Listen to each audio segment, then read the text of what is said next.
Bonjour à tous, donc petite vidéo ce jour en ce qui concerne le GDC A50 que nous avons fait chez les anciens.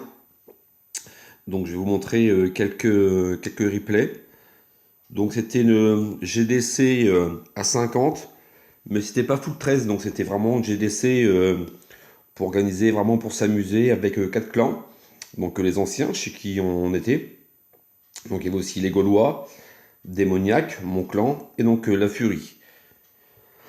Donc je vais vous faire voir la GLSA 50, donc il y avait du 13, il y avait du HDV 12, il y avait aussi même des HDV 11, donc c'était plutôt une GDC vraiment pour rigoler, vraiment sympathique. Donc on peut voir à la victoire, 134 à 129, ils ont attaqué vraiment très tard sur la fin.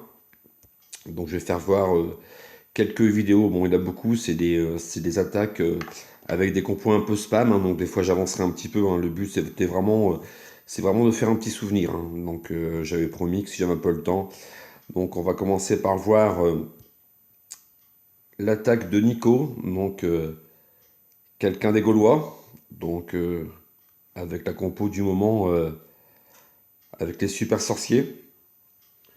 Donc lui il utilise, moi je prends un 4 golems, lui il prend 2 golems de glace pour tanker. Donc on le verra sur les vidéos, c'est vrai que les super sorciers ont été nerfs, mais bon, ça passe quand même beaucoup, hein. Nous on a fait vraiment beaucoup de 3 étoiles avec cette compo.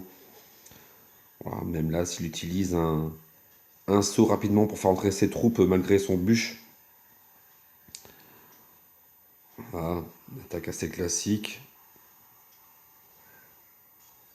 C'est vrai que le lanceur de bûche fait quand même mal. Tirage au milieu. La championne qui va aller chercher la catapulte. La reine qui fait le taf aussi. Bon, comme je l'ai dit, c'est une compo qui passe encore, beaucoup moins large qu'avant. Voilà, donc les super sosos sont dans le blimp, dans le ballon, dans le dirigeable, ça passe encore très bien, sous l'orage. Après, seul, on voit qu'ils ont un petit peu, ils ont quand même moins d'effet. Donc là,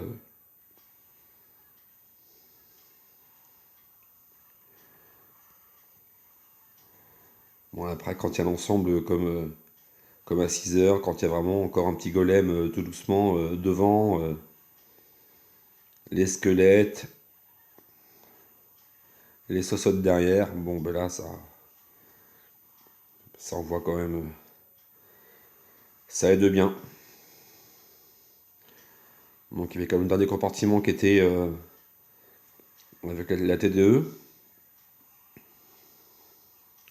Je vais accélérer un tout petit peu.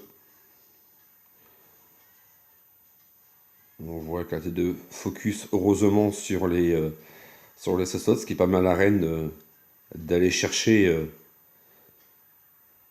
la TDE. Donc on voit qu'il reste pas beaucoup, hein, et je crois qu'il va lui rester un bout de l'arène et une sosote de mémoire.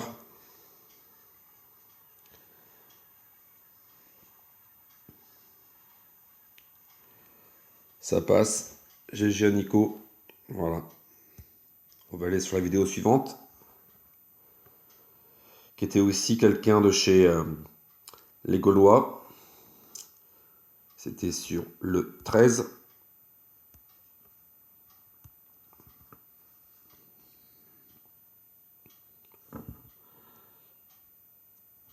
À bras. Donc pareil, même compo avec en revanche 3 golems. 3 golems, 2 golems de glace. Super sorcier toujours. Donc il est 4 6 mais pour prendre un saut avec 2 rages. Il y en a certains qui prennent 8 séismes comme moi, d'autres préfèrent, ça tout dépend des vivis. C'est vrai que quand c'est bien ouvert comme ça, je pense que c'était plutôt intéressant de sa part.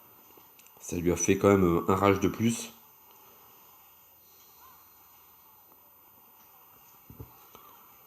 C'est vrai que le bûche, le lanceur de bûche fait quand même pas mal de dégâts.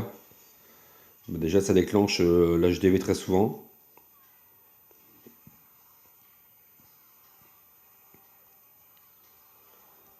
Un petit point.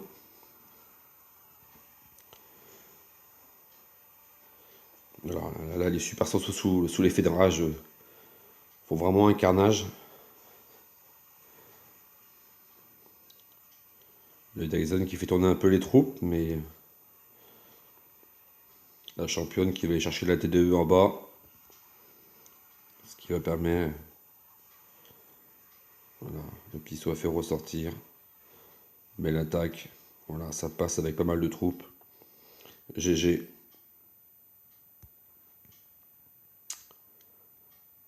On va aller maintenant voir l'attaque sur le 15 de Ethan.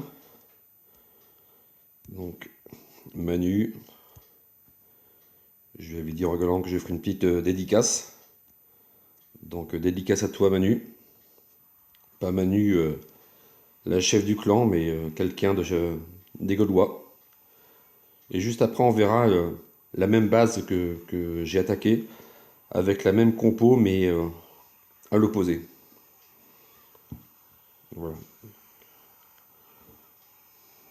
C'est classique. Tac. Il a assuré que les séismes assez rapidement.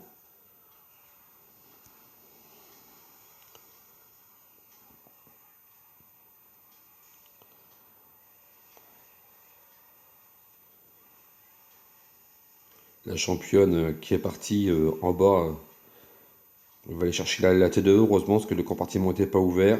Super taf. On voit que ça s'essouffle un petit peu. Mais bon, il reste des troupes. Hein. Le gardien qui va aller chercher la championne, il me semble. Qui va les taper, oui.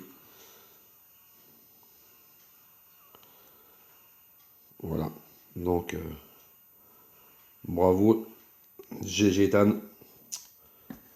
Donc, on va avoir la même base que j'ai attaqué différemment. C'était sur le 22. Il me semble qu'elle lui ressemble.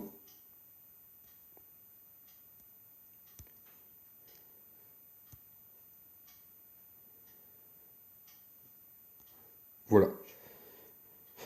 Même base, même compo. Mais j'ai attaqué par le bas pour essayer de... Donc, il restait pas beaucoup de temps. La GDC était win, donc j'ai voulu assurer. Il n'y a pas besoin d'assurer, donc je dis tiens, on va tenter à l'opposé. La championne pareil en bas, j'ai mis pareil pour qu'elle chercher justement la TDE. J'ai ouvert après. Et franchement, sur cette compo, quand les troupes sont vraiment bien écartées, ça passe quand même. Ça passe quand même large.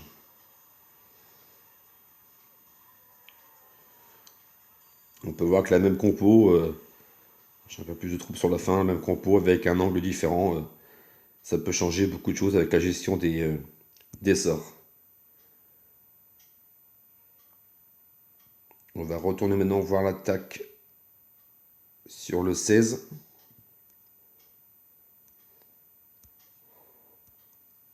L'attaque de Séviel. Pareil. Quelqu'un des Gaulois. Donc lui, il a une compo avec plusieurs gels. C'était sa façon d'attaquer.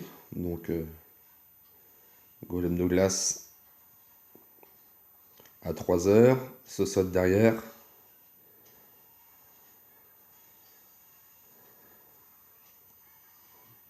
En bas le golem. Donc on voit qu'il attaque par le bas le village. Il ouvre avec le séisme pour être tranquille. Lanceur de bûche. Bien funnel sur le côté. Donc après, bah, du coup, les troupes vont rentrer assez tranquillement. Tirage un petit peu tôt peut-être, mais bon voilà, ça passe tranquillou. Il prend 4 gels. Voilà, ça lui permet de... On voit vers les 9h la championne justement qui va chercher l'arc UX parce que ça avait été gelé avant.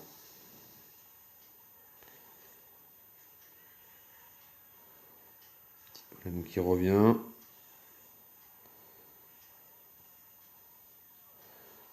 Golem qui font focus.